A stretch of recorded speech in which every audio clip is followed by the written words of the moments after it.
I'm so glad you're here. I'm so glad that the Reverend John Schildt agreed to come tonight to talk about something that he probably doesn't get asked to talk about very much. No. But it's something that I happen to be interested in. It seems to be something that might be in the air at this time. I went to a talk last week. A person was talking about his research, what he had done, and I thought, well, I guess it's the topic of the time. But we are so happy that he is here and is going to share, I hope, stories and adventures. If you have questions that he doesn't cover in his talk, we'll have a little time left to answer or ask him to consider some of our questions. So without other introducing, because I don't think he really needs much introducing, John Schildt. Well, thank you very much. Okay. Yeah, it's nice to be with you, and I suppose talk about research before the computer. Actually, I guess it boils down to old-fashioned common sense. Getting an idea and getting at it. I went to a writers' conference years after the fact, and the speaker started off by saying, somebody said, well, how do you start? He said, well, and this will date it, you put a piece of paper and the typewriter and you start. Well, I don't know who uses a typewriter anymore or even a word processor, except maybe somebody like myself. I've not moved on, but there's got to be a starting point. And I've once heard it said about pastors, and of course, speaking my own line of work, but that some have hoof and mouth disease. Number one, they won't visit. Number two, they can't preach. So that's one side of the coin. But then we move on, and the common sense approach to research prior or BC the computer. Basically, it boils down to, at least for me, foot and hand. Getting out on the field, interviewing people, which I'll probably dwell the most on, and then letters, writing by hand, and telephone calls, and libraries. Many hours spent in libraries. Now, even some of you, and I know wives have complained about some of my colleagues that have the 127 volumes of the official records. And there's one couple, I know they put the books down in the basement because the floor wasn't built to hold 127 volumes that thick. It's all digital now. So many things, a different world. But anyhow, as a boy, probably in middle school, I started doing several things. I owe a lot to many people, but my aunt, whenever she went on trips, the souvenirs she would get would be postcards. So I started the same thing. On many trips to Normandy, different battlefields, I have started scrapbooks, early on, files with newspaper clippings and all of that. So I got started somewhat early there. And then, of course, you need an idea or something to grab you. And for those of you who've read anything that I've worked on, why, you've probably heard this story before, and if you have, close your ears. Number one, two ladies getting along in years had a profound impact on me. One was my great-grandmother, who lived along the gas house pike running northeastward out of Frederick. And great-grandma, and I couldn't have been any more than 5 because she died before I reached my 6th birthday. But she was 7 years old at the time of the Civil War. And at every family gathering, she would talk about standing out along the road with her siblings. Well, she called them her brother and sisters. I don't know whether they used the word sibling back then. And feeding the Union soldiers as they marched to Gettysburg in the rain. And she always stressed a rainy Monday. later, I did research and I found out that none other than Abner Doubleday, for you baseball fans, said we marched today from Frederick to Emmitsburg. That was on another road in a damp, dreary, miserable day. So great-grandma had it right over and over. I knew the story, I think, by the time she passed on as well as she did. And then in first grade, a teacher brought in a miniature log cabin, pictures of Lincoln reading the Bible by the fireplace, fence rail, and she even brought an axe to school. They knock her up now. And oh, I tell you what, I was all ears. And at the close of the class, she gave each one of us bright, bushy-eyed, tailed first graders a shiny penny. And I still have mine. I kid you not. If you don't believe me, I can take you up to the house. I don't get it out and take it anywhere because I'm afraid I lose it. But that was many, many moons ago. And so I still have it. But think what did the Abbott tell me? And so along through the years, different ideas have come along. This is my first book.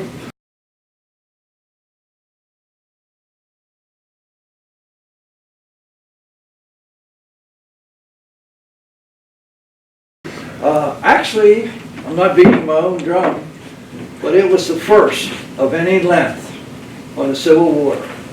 A guy by the name of Martin Bergen, and of course O.T. Riley had put out little picture books, and George Hess, the superintendent, up at the battlefield, had written a small book.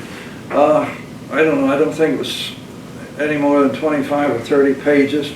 And again, dating myself, before the computer, letters, libraries, and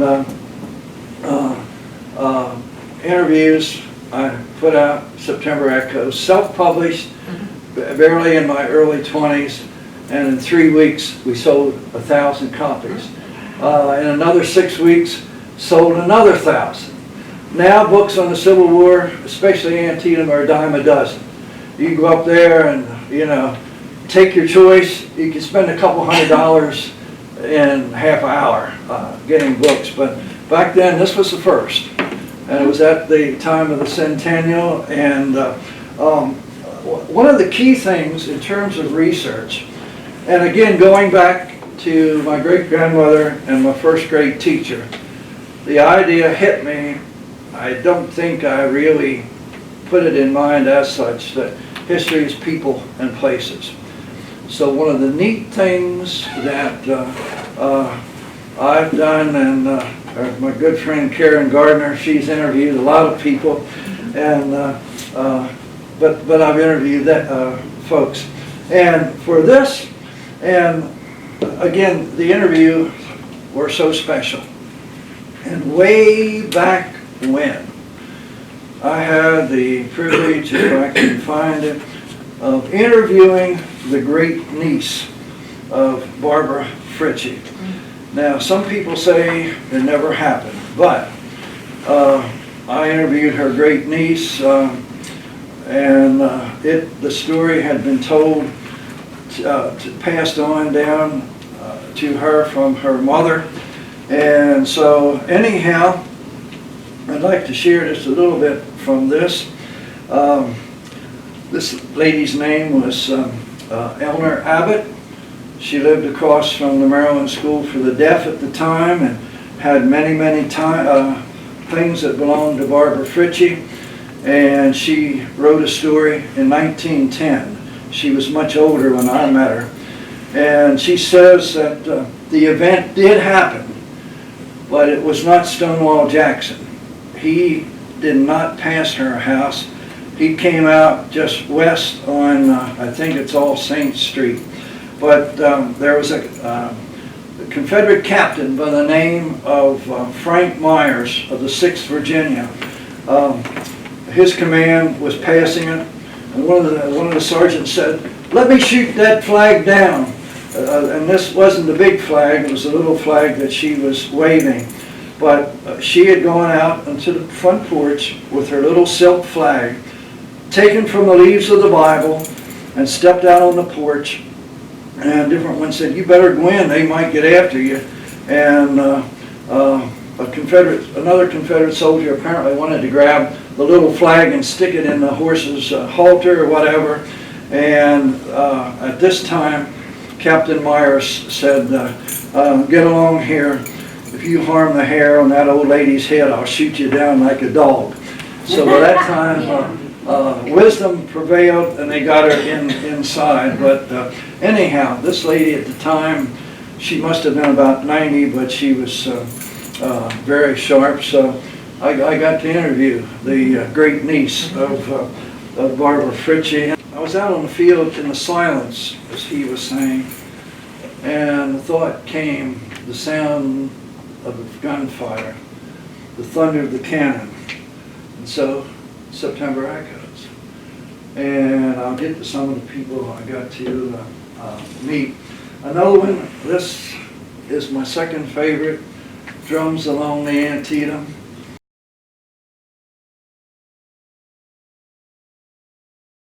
And we were staying up to watch New Year's Eve, the big ball drop. And somebody was talking, I don't know why, on New Year's Eve, but they were talking about drums along the Mohawk. And all of a sudden, why not drums along the Antietam? And in 5 minutes, I thought about the Battle Hymn of the Republic. And if you've read this book, all the chapters come from various phrases in the Battle Hymn of the Republic. And this was the old guy, and then he was young.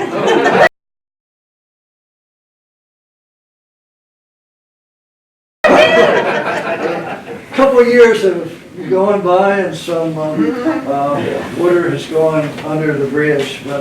But in doing research, and this is still important, even though you have a computer or iPod or whatever they call all of these things, but there's nothing like interviewing and getting to know different people.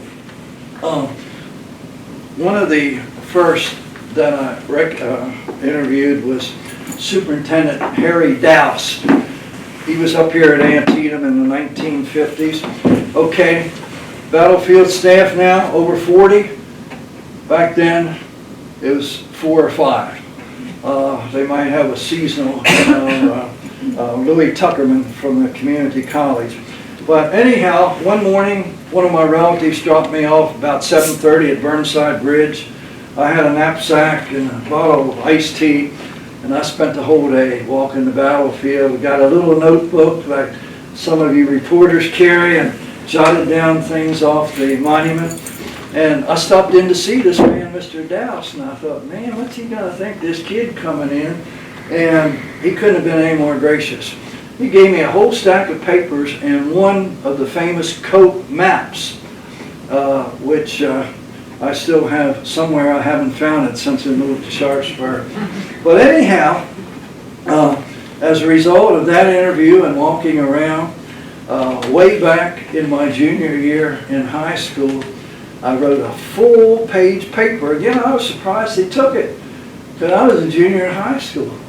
Full page on the Battle of Antietam, and I still have some faded copies, but I've been most grateful that, and a lot of this work was done when I was much younger, everybody was real nice and helpful and supportive.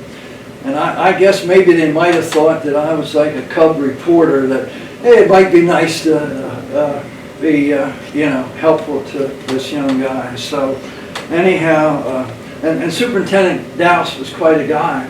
He had been down at Yorktown and at the start of World War II, and he and his staff, up until the time the bigwigs caught on to it, they were doing laundry for the sailors at the nearby naval base, making some extra money on the side. So anyhow, there was Superintendent Dowse that was so very, very helpful.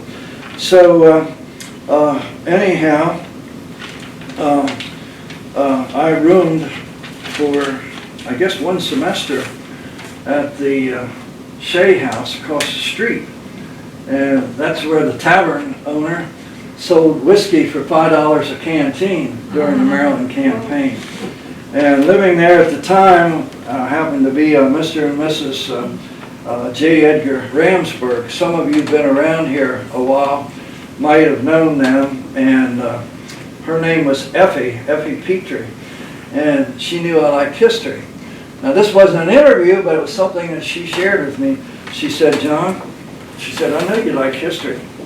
And she said, I just want to tell you, I've been kissed by a famous man. I said, you have? She said, yes. She said, in 1900, I was 5 years old. And early in the morning, my folks gathered us up, put us in the buggy, and we headed to Sharpsburg. She said, I never saw so many horses before or since.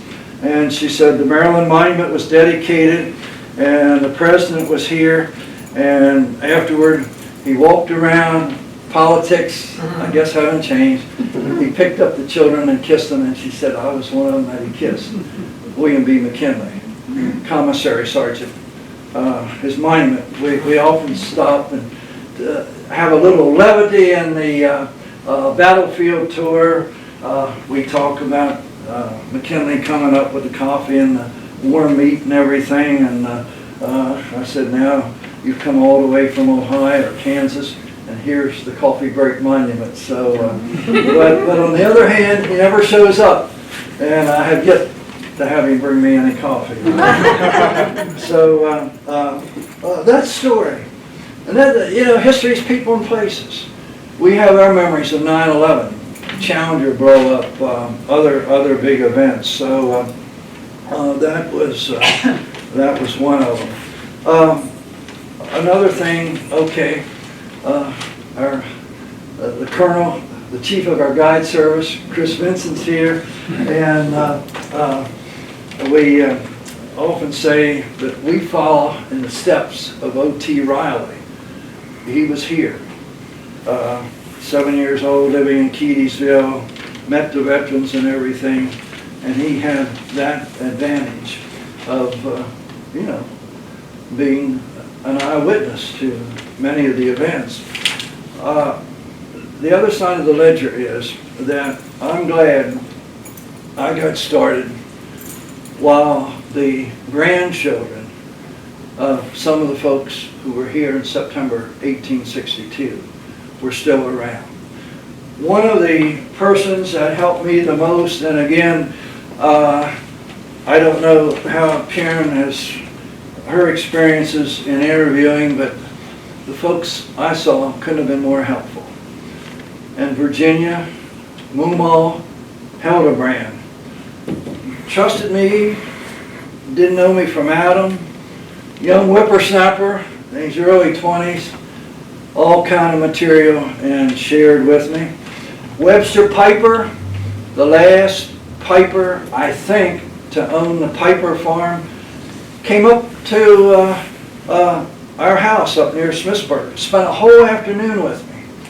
And all of you who drive along Route 65 from the Piper farm to the entrance to the battlefield, all of us owe a debt to Webster Piper.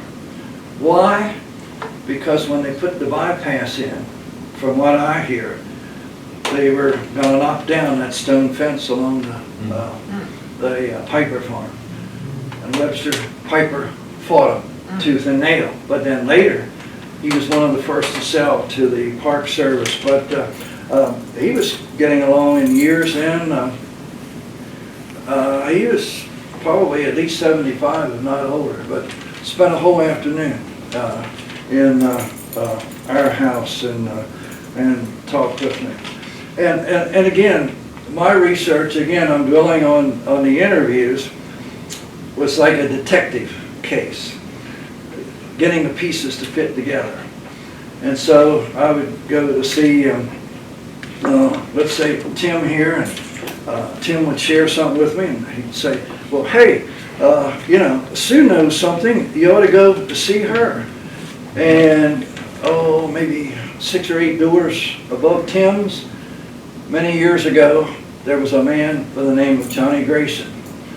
And I don't know who sent me there, but anyhow, one of the neatest things he remembered was, and we have some wonderful bed and breakfast places here, but anyhow, Mr. Grayson said that his parents would host anywhere from 6 to 10 veterans when they came back on Anniversary Day or Memorial Day.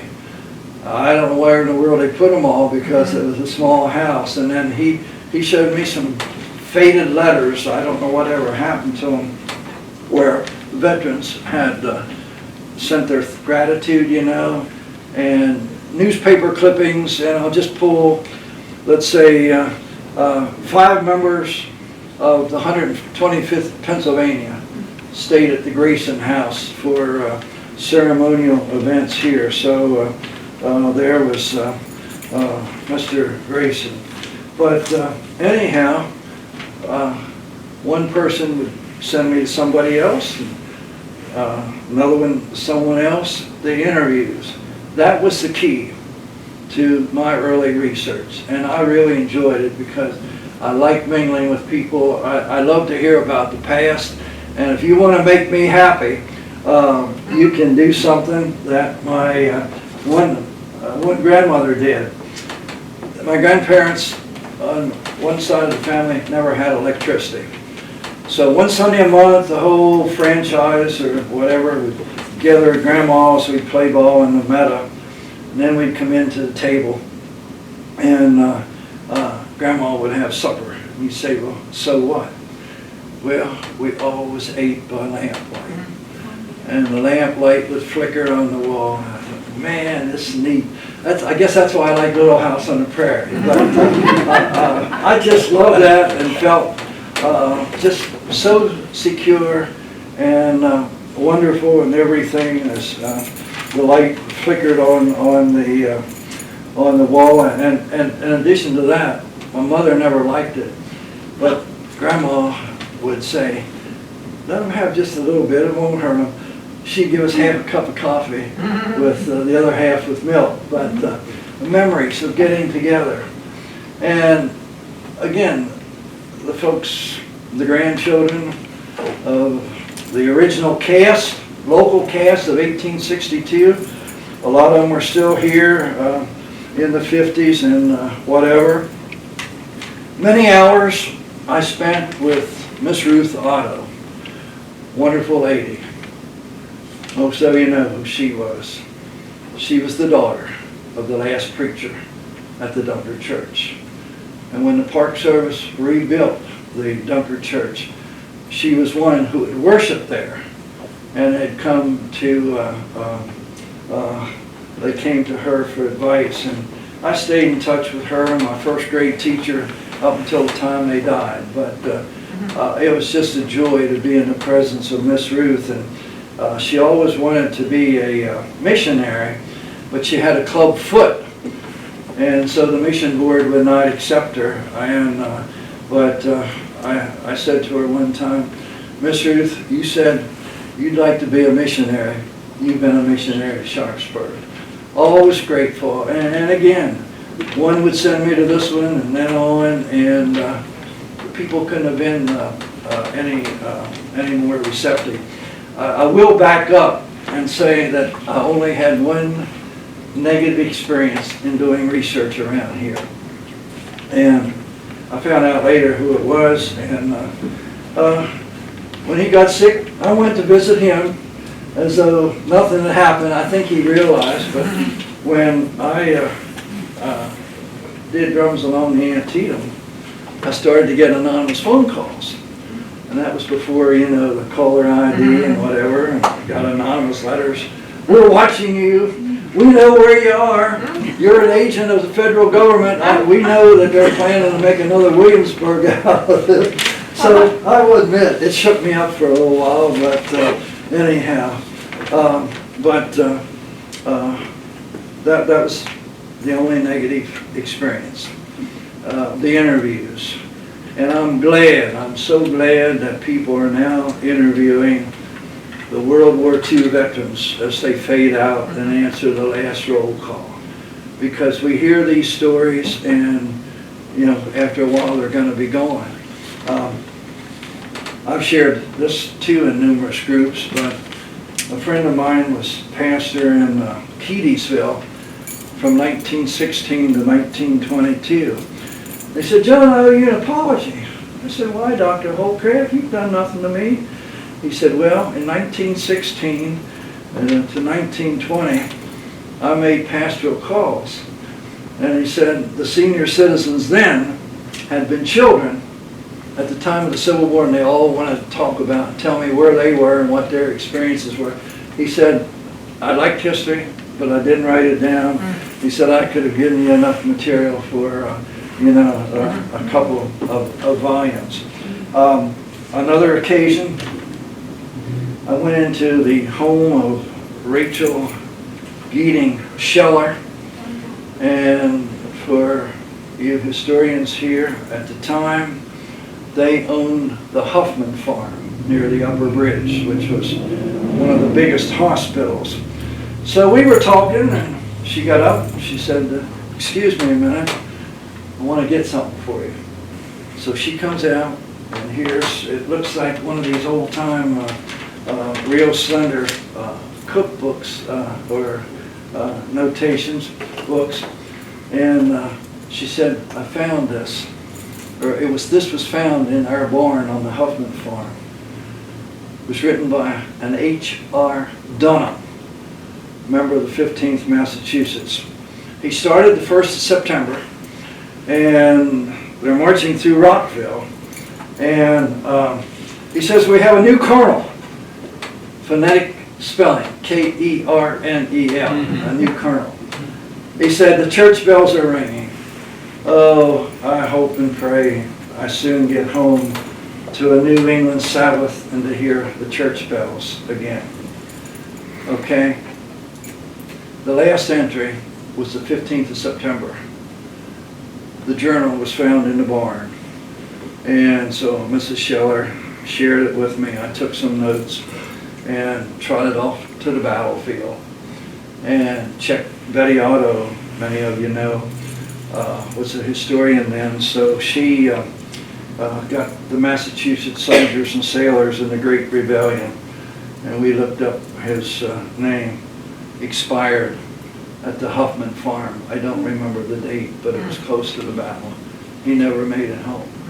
So here again, a person willing to share, and these stories, there are many of them, and yes, I wasn't around when OT was here, but I'm glad that I was around to hear words from folks, the grandchildren of these people.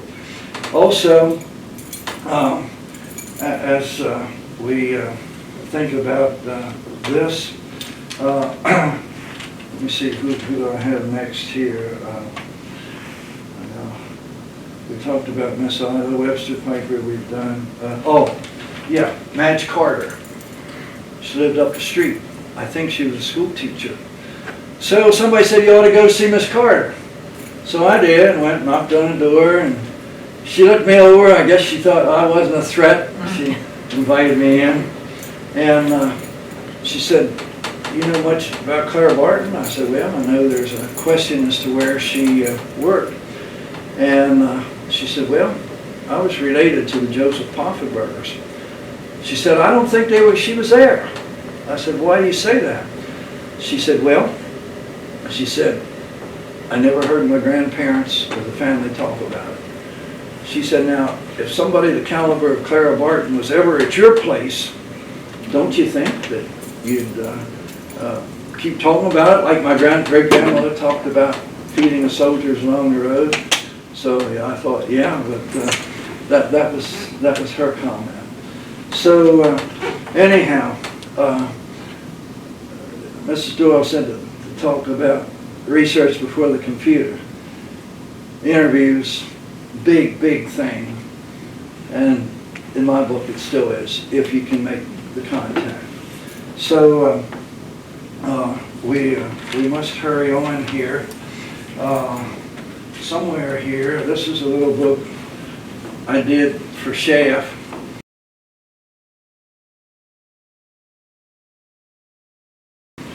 When the question was about where the Lincoln, the big picture of Lincoln taken at Antietam.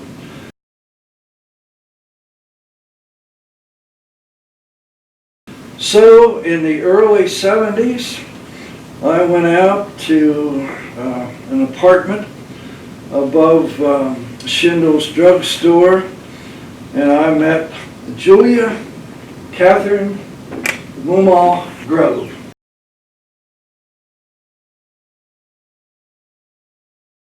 Lovely lady, born at the Sherrick farm, where her parents were living while the Mumal house and barn were being rebuilt. Born there, married Alva Dillon Grove. Mr. Grove was born in 1858, and Julia lived to be 102. Went 3 flights of stairs twice a day to get the morning and evening paper, and was as sharp as a tack. Lovely lady. She lived to be 102, and she shared how when the doctors and the wounded came back to Mount Airy and knock at the door, they would ask, could we look around? I was treated here when I was wounded at Antietam. Or one of the doctors said, I stayed in the attic. It's like 2.5 stories out there. And worked with the wounded for several weeks. So she lived to be 102, and her daughter Louisa also lived to be 102, or maybe 104, I'm not quite sure.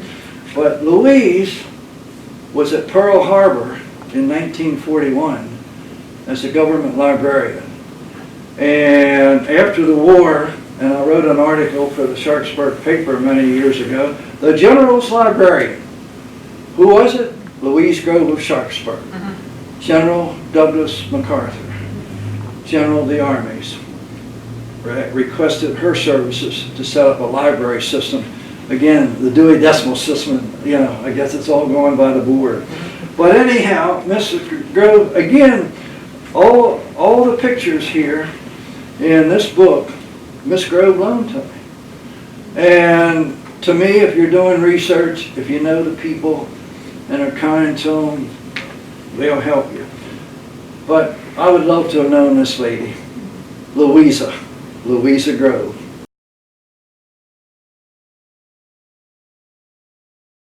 The daughter of Stephen P. and Maria Dillon Grove. 7 years old in 1862. Mr. Lincoln comes, and Louisa writes this. She lived in 1934. She said, Mr. Lincoln came and stood in the doorway and put his hand on my shoulder and said, little girl, I'm so sorry for all the trouble this great battle has brought to you. Again, she was 7 in 62, lived to 1934. I'm sure Louisa never forgot it. The Julia Grove and Louisa Grove lived at Mount Airy until about 1912. And this is Louise and a little girl in a buggy. And again, Miss Grove trusted me with these papers, and she was the last owner of the chairs that are in the Lincoln pictures, and I understand the society has one of those. So anyhow, and you think, well, hey, I came to hear about stuff before the computer. Well, the interview, still the key. Then comes the libraries. Yes, I really needed to give my folks money as they kept hauling me to the library, making copies. Often they'd say, sorry sir, or young man, you can't make any more copies today, so lot of times in libraries, foot, car traffic, getting there, and writing letters. So anyhow, up on South Mountain, there lived a guy by the name of John Winters. If John Wayne had a double, Mr. Winters would have been that man. In the 1920s, he camped and toured the battlefields with Fred Cross. Fred Cross was the state archivist for Massachusetts. Cross and John Winters became good friends, and when Cross died, he gave everything to Mr. Winters. Cane made by Geronimo, letters written by Phil Sheridan, William Tecumseh Sherman, and all of that. Negative experience, but just in a kind way. He used to say, "Young man, there's one thing wrong with you." Well, there's probably more than one. But he said, "You're always in a hurry." He said, "You need to sit down and we'll chat a spell." But we got along good, and I was going to bring along tonight. I'm not sure anymore what year it was, but there was a big windstorm, and the Reno oak blew over. And John cut that tree up, and I have a piece of the Reno oak under which General Jesse Lee Reno died, and I got pictures to substantiate it. And sometime when I'm resting across the road here, up the hill rather, that'll be turned over to the park with the documentation. So anyhow, when when Mr. Winters died, Doug Bost bought the whole collection. But John Winters led me to a friend of Mr. Cross, a guy by the name of Dr. James Oliver, surgeon, 21st Massachusetts Volunteers. Okay, performed his first surgery. Where? Near Fox's Gap. Didn't have these lamps, had a lamp to perform his surgery.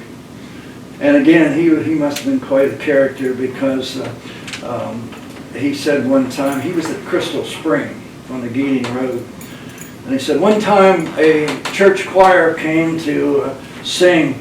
He said, I don't know what made them think they could sing. They sounded like a bunch of howlers, and so that was his approach. And then he talks about going into about the snow on the 6th of November. They had big tents there, like at Smoke Town. The snow blew in around the tents. So he goes into Boonesboro and he gets Thanksgiving dinner. What did he get? Small hens. I guess we used to call them banty hens. And apples and raisins. And he made a stew. That's what he had. So anyhow, at the time, I didn't even know where Crystal Spring was. And again, a lot of times we ride through the battlefield and there's so much we don't know about it. I remember at the time you could look across from 34 over to the Geating Road and you saw this beautiful red barn and house, and I thought, boy, that really looks like a neat place. But that was Crystal Spring, and that's where Dr. Oliver was. So I got interested. Okay, we talked about the interviews. I'm sorry, but maybe I'm spending too much time on that. But anyhow, I write to the postmaster. And think of this is a young guy writing to the postmaster. Are there any relatives of Dr. Oliver, who was from Athol, Massachusetts at the time of the Civil War, still around? If so, and you think about the Postal Service, would you give it to them? So, sometime later, I got a letter from Athol, Massachusetts. Yes, I'm Thomas Kendrick, a great nephew of Dr. Oliver.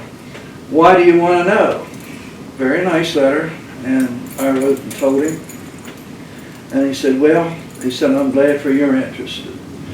He said, you're more interested than my own children. He said, if you would agree to it, I will send you a picture and a copy of the doctor's wartime journal. So, and then they said make provisions. So anyhow, that's to go to Shepherd University. I got the picture, I got the journal. And about a year later, Sunday afternoon, early autumn, got a phone call from the owner of Crystal Spring. John, there's somebody here that would like to talk to you. And I picked it up. Hello, Mr. Schildt. This is Thomas Kendrick. How are you? So he said, are you free? Of course I'm free. I hopped in the car, met him. We spent time together on several other occasions, and we became friends. But, you know, everybody needs a hobby.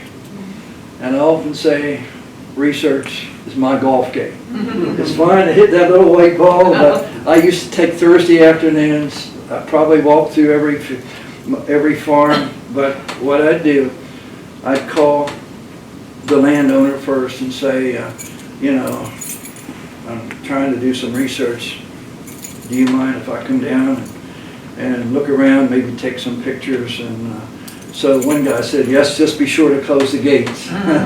But anyhow, one of the other persons that I had the privilege of interviewing was a lady, I guess close to 90, by the name of Gadsden.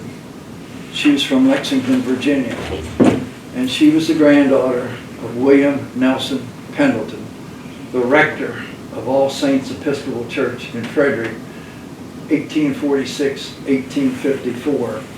And he commanded the Rockbridge Artillery. He was a West Point graduate and a cleric. Apparently, as Chris knows so well, he wasn't much of a general, but anyhow, the Battle of Falling Waters, Jackson's first battle, why he named these 4 cannon, they're still at VMI, Matthew, Mark, Luke, and John.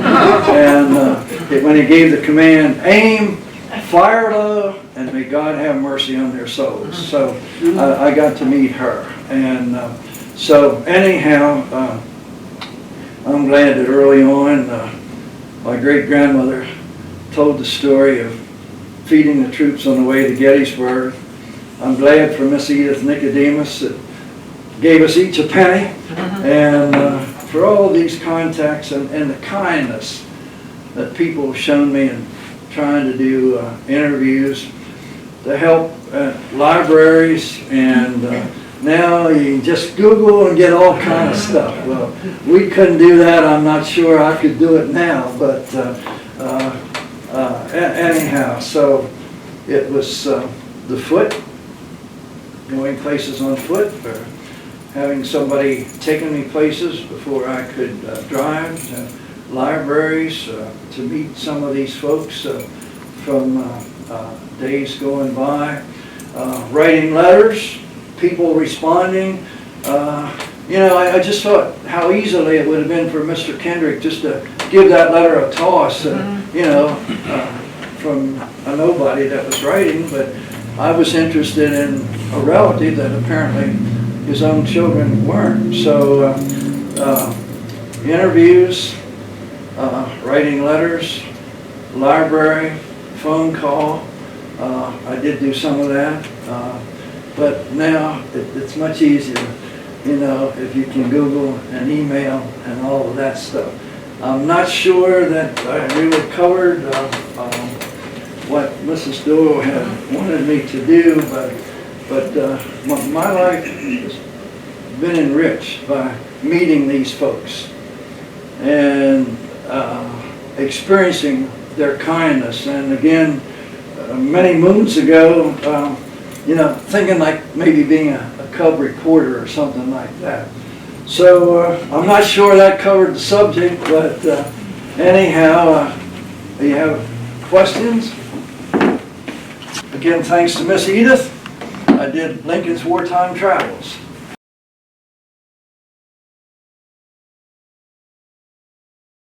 And to my knowledge, this is the only one that covers, I think it was 20 couple trips that he took, not by helicopter, but by boat, train or by horseback.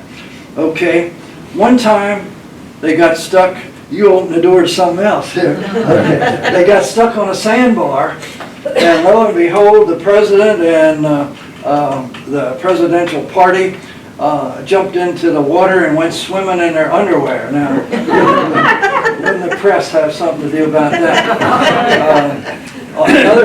And usually when he went to Virginia, he'd get sick. He always blamed it on the water with nausea, and some doctor feels that it was, nerves and anxiety and whatever. And then there's a story, and Tim Snyder, who I think you've had here to speak, the guy was a relative. There was a family by the name of Keplinger that lived down near the Middle Bridge, and I think it was Mrs. Ramsburg who had the J.P. Smith part of his notes. He had a scrapbook on Sharpsburg. It talked about little Frisbee Keplinger, 7 years of age, goes out to the coach and offers Mr. Lincoln a drink of water. Now, yes, it's good to study about battle, and I know a little bit about that, but again, history is people and places. But he could Google, or I have some. That's going around behind Jacob's barn door. Any other questions? Yes, sir. If you noticed that, I've gotten books later about the Civil War and World War II and everything that changed this. One's on Burnside Bridge about the Georgians on the hill. Said there was 600, they held off for 3 hours. Well, this guy researched it real deep. There was only less than 300, and they held off the Yankees coming across the bridge for 5 hours. So I've noticed things have changed as far as the early books I read. This book I think was written, Tucker wrote like in 2000. Generally, and I think the OR speak about 500, and then they suffered 90 casualties, and again the attack on the bridge was to take place at daybreak, and the first one never happened until after 10. So from 10 to 1 was about the actual fighting, and then they were outflanked. Otherwise, I think they could still be there. It's so weird when I first read books earlier, it said this and that, and then this Tucker wrote 2,000, but there wasn't 300 up on that hill. Yeah. And they held off for 5 hours until hill and then came up. Well, if you count the attack not starting, it was from daybreak till almost 1 o'clock. But here again, you got to be careful. I know early on, and thank God I knew better, one book I read by a veteran had A.P. Hill's command coming up through Sandy Hook on the Maryland side of the Potomac. Now, we know that's not right. One of the things that amazes me is on Branch Avenue, on the mortuary cannon, it says General Branch was killed here. Now, I've been to Normandy with World War II veterans, and they look for things, and the landscape changes a little bit in 30 couple years. So someone must have had a pretty good memory to say here, because most of the mortuary cannons say X number of yards, whatever. So you got to be careful, and again, this John Winters up at Fox's Gap, I told him, I said, sir, you ought to be a newspaper or book editor. He said, why do you say that? The back of every book, he had mistakes. And I'll confess that in my A.P. Hill book, there was a General Maxey Gregg of the Confederate Army, and McClellan's wife's maiden name was Marcy, and before we ever caught it, they had it printed, what's her name, Ellie Maxey, and her name was actually Marcy. So, but one of the worst things was that Jim Murfin, who wrote the wonderful book, The Gleam of Bayonets, when about the third printing came out, on the cover, the Battle of Antietam, the bloodiest battle of the war, September 19, 1862, 2 days off. So, mistakes do happen. Any other questions? Yes, ma'am. Is there something you have not been able to find that you wanted to find? Some that I'd like to find, yes. There was a Dr. Child from New Hampshire who worked at the Roulette Farm in Smoketown and said he couldn't eat because of the stench, but he worked at Fountain Bridge Farm. I've asked the staff, the fellow guides, looked at maps. I'm still looking for Fountain Bridge. That was the name of the farm. The only reference I've ever seen is in Dr. Child of the 5th New Hampshire. And Child was at Ford's Theater the night that President Lincoln was shot and wrote a letter home. Also, and I've just recently been able to nail it down where Oliver Holmes and Paul Revere were wounded, and we found it on the Mount Hebron Road in Keedysville.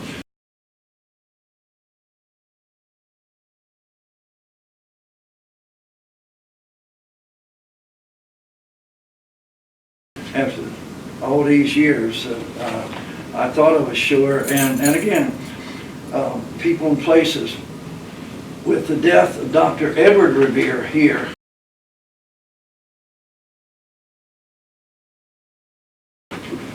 and then Paul dying of wounds at Gettysburg, the Revere Copper Works faded because there was no one to take it over and handle it after the war.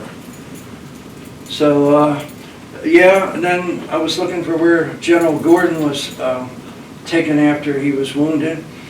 And the nearest thing I can figure out momentarily to the Piper Farm, and then they took the Confederate wounded as quickly as they could across the river to Shepherdstown. Yeah, that was the first. I hate to tell you, 59 years ago. Yeah, but yeah, I don't know how it got out. It got letters from libraries, and my mother made me a nice big scrapbook. And yeah, but. I've got one with the slipcover still on it. Do you? Yeah. And guess what? But, This book sold with a nice jacket yeah, for the wonderful price of $3. that's when I could afford it. Yeah. Somebody said they saw one advertised, first edition, in good shape for $75, I think. So. But I said I should have held on to some of it, but I didn't know any better. Any other questions? Well, I tell you what, I'm wonderfully surprised that you came out here, and I hope you weren't disappointed with me dwelling on the interviews. But you know, there were the letters, the phone calls, copying, and all of that. But basically, it gets down to, I guess, like a detective. Yes, our good reporter here, pounding the payment. Yeah.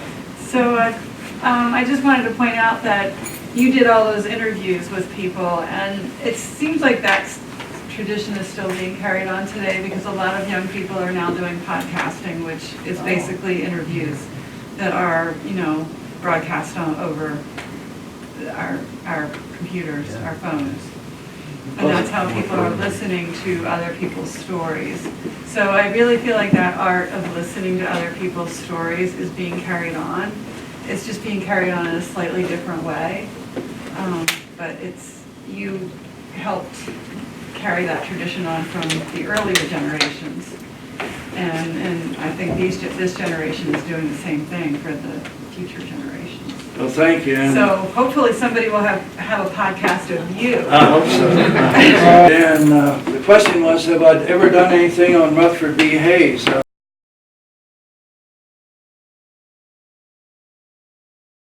Yeah, and Jordy Dahman and I have enlarged and hope to get out this summer a book on Antietam hospitals. And he was badly wounded at the Fox's Gap, almost lost his arm. His wife couldn't find him. He sent word to her. And he liked to reminisce. He kept a coat in which he was wounded.